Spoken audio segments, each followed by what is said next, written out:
Let's summarize our torsion problem and validate it using our circular shaft. So first, we want to find a stress function that satisfies this partial differential equation and the boundary condition.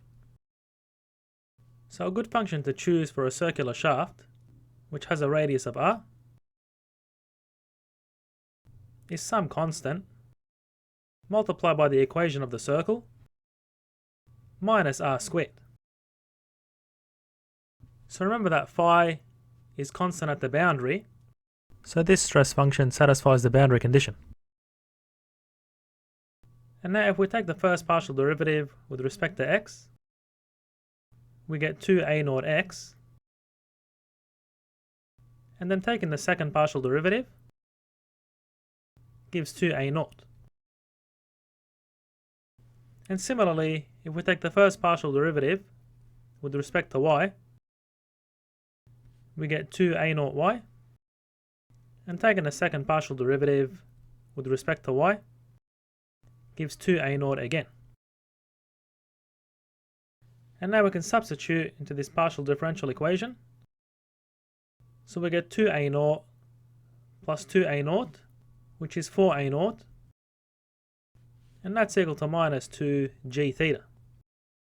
So therefore the constant can be obtained as minus g theta on 2. So from this, we can find our shear stress using this derivative. So tau zx is equal to 2 by minus g theta on 2, which is minus g theta by y. And similarly, tau zy is the negative of the phi dx.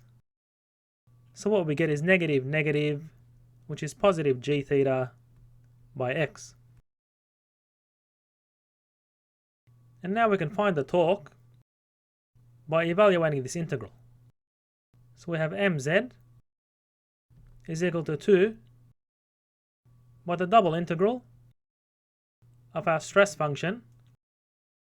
So we have a naught, which is minus g theta on 2, by x squared plus y squared minus r squared.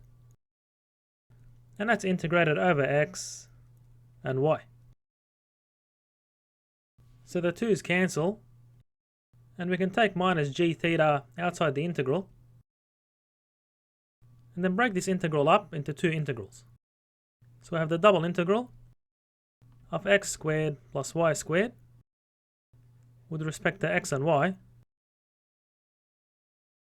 and then minus g theta by minus r is positive, so we have plus g theta by the double integral of r squared over x and y. So you may recognize that this here is the polar moment of inertia. So what we get is minus g theta by izz,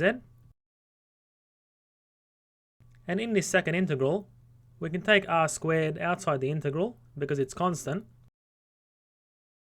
and the integral over x and y gives the area of the circle, which is pi by the radius squared.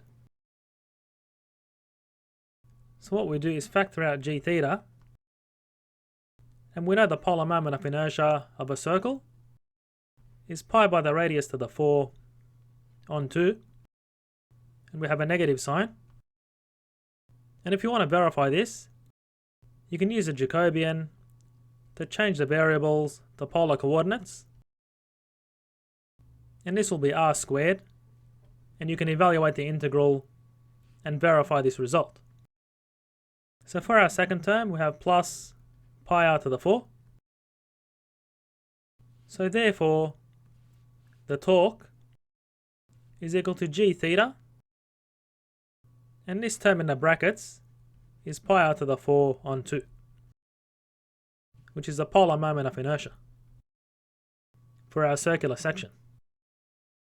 And now if you want to find the magnitude of our shear stress, well, what we do is use Pythagoras' theorem to get the magnitude of the shear stress vector. So that'll be the square root of minus g theta y squared plus g theta x squared. So if you factor out g theta, what we'd get is g theta outside the square root, and then the square root of x squared plus y squared and the square root gives r, which is a radial distance to a point from the centroid of this circle. Then if you combine this result with the torque equation, then what we have is mz is g theta, which is the shear stress on r, by the polar moment of inertia. So if you solve this, you'll get tau is the torque by r on the polar moment of inertia. And this here is the same as the torsion formula we got for the circular section using the strength of materials approach.